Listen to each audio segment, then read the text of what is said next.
어젯밤 몇 시에 잠드셨나요? 아니, 정확히 말하면 몇 시에 잠이 들었는지 기억조차 나시나요? 불을 끄고 누운 뒤 시계를 수십 번 확인하다가 결국 새벽녘에 잠들지는 않으셨나요? 혹은 수면제를 먹지 않으면 잠들 수 없을 것 같다는 불안감 때문에 약부터 찾지는 않으셨나요? 이 글은 바로 그런 분들을 위해 시작합니다. 지금 이 글을 30초만 읽으셔도 충분합니다. 왜냐하면 시니어 불면증의 진짜 원인은 나이가 아니라 대부분의 사람들이 전혀 모르고 지나치는 단 하나의 스위치에 있기 때문입니다. 많은 시니어가 이렇게 말합니다. 나이 들면 잠이 줄어드는 게 정상이지. 예전처럼 푹 자는 건 욕심이야. 하지만 이것은 절반만 맞는 이야기입니다. 실제로 나이가 들면 깊은 잠의 비율은 줄어듭니다.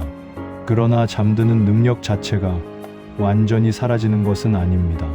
문제는 우리 몸이 잠을 부르는 신호를 더 이상 제대로 받지 못하고 있다는 데 있습니다. 그리고 그 결과가 바로 불면증입니다. 시니어에게 불면증은 단순히 밤이 괴로운 문제가 아닙니다. 잠이 부족하면 기억력이 먼저 흔들립니다. 집중력이 떨어지고 작은 일에도 짜증이 늘며 혈압과 혈당 조절이 어려워집니다. 밤에 자주 깨 화장실을 오가다 낙상 사고를 겪는 경우도 많습니다. 더 무서운 것은 장기적인 수면 부족이 치매 위험을 높인다는 사실입니다. 즉, 잠은 휴식이 아니라 뇌 건강의 핵심 관리 요소입니다. 그래서 많은 분들이 선택하는 것이 수면제입니다. 수면제는 빠르고 확실해 보입니다. 약을 먹으면 잠은 옵니다. 하지만 여기서 반드시 짚고 넘어가야 할 사실이 있습니다. 수면제는 잠을 만들어주지 않습니다.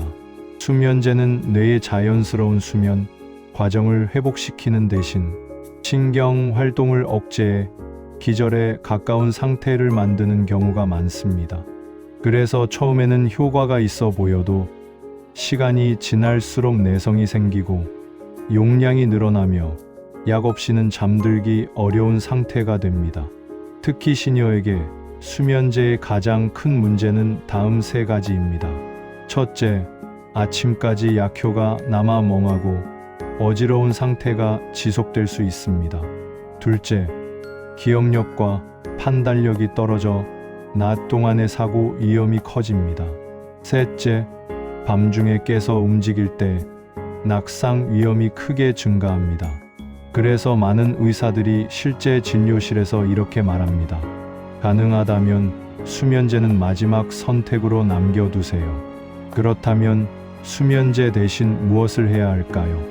여기서 등장하는 핵심 키워드가 바로 멜라토닌입니다. 멜라토닌은 우리 몸이 스스로 만들어내는 자연 수면 호르몬입니다. 밤이 되면 분비가 늘어나고 뇌에 이제 쉬어도 된다는 신호를 보냅니다. 깊은 잠과 기억 정리에 반드시 필요한 호르몬이기도 합니다. 문제는 나이가 들수록 이 멜라토닌 분비가 줄어든다는 점입니다. 하지만 줄어든다고 해서 완전히 사라지는 것은 아닙니다. 멜라토닌은 자극에 반응하는 호르몬이기 때문입니다. 이 글에서 말하고자 하는 핵심은 단 하나입니다. 수면제 대신 멜라토닌을 다시 깨우는 생활 신호를 회복하자. 그 신호는 생각보다 단순합니다. 바로 빛, 리듬, 호흡입니다.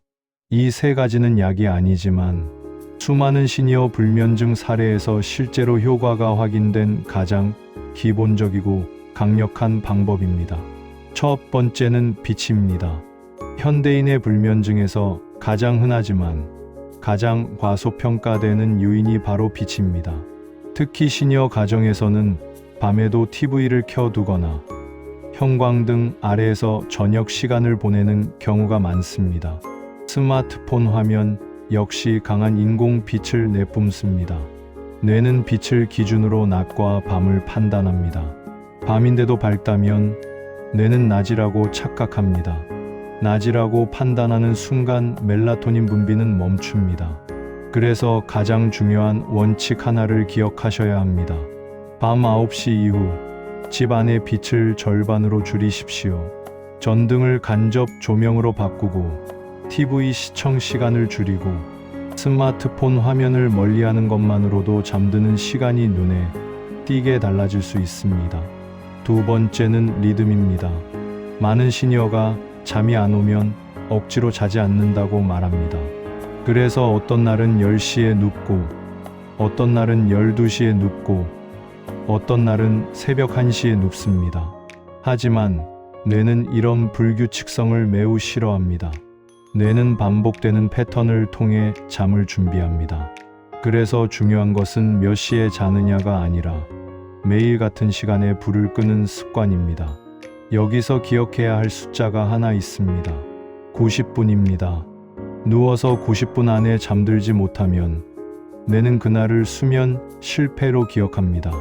그래서 침대에서 뒤척이는 시간이 길어질수록 다음 날도 더 잠들기 어려워집니다. 따라서 일정한 시간에 불을 끄고 잠이 오지 않더라도 조용히 눈을 감고 휴식을 취하는 것이 훨씬 효과적입니다. 세 번째는 호흡입니다. 잠이 오지 않을 때 대부분의 사람들은 자신도 모르게 숨이 얕고 빨라집니다. 이는 몸이 긴장 상태에 있다는 신호입니다. 뇌는 긴장 상태에서 잠들지 않습니다. 그래서 필요한 것이 느린 호흡입니다. 특히 시니어에게 효과적인 방법은 4초 들이마시고 6초 내쉬는 호흡입니다. 이 호흡을 5분만 반복해도 심박수가 내려가고 뇌는 지금은 위험하지 않다는 신호를 받습니다. 잠은 안전하다고 느낄 때 찾아옵니다. 이 호흡은 수면제처럼 부작용이 없고 언제든지 사용할 수 있는 가장 안전한 방법입니다. 이 세 가지를 종합하면 결론은 명확합니다. 잠은 의지로 만드는 것이 아닙니다. 신호로 만들어집니다.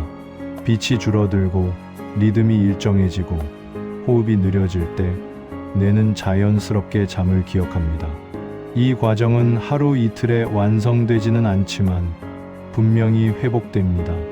이 글을 읽고 계신 분 중에 이런 생각이 드신다면 이미 절반은 성공입니다.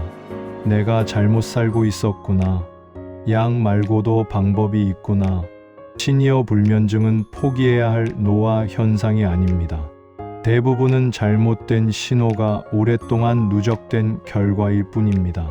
신호를 바꾸면 결과도 바뀝니다. 마지막으로 꼭 전하고 싶은 말이 있습니다. 잠을 포기하지 마십시오. 나이가 들어서 잠을 못 자는 것이 아니라 잠을 부르는 방법을 아무도 제대로 알려주지 않았을 뿐입니다. 오늘 밤 약을 하나 더 먹기 전에 빛을 줄이고 같은 시간에 불을 끄고 호흡을 천천히 해보십시오. 그 작은 변화가 뇌 건강과 삶의 질을 지키는 가장 큰 시작이 될 수 있습니다. 구독과 좋아요 부탁드립니다.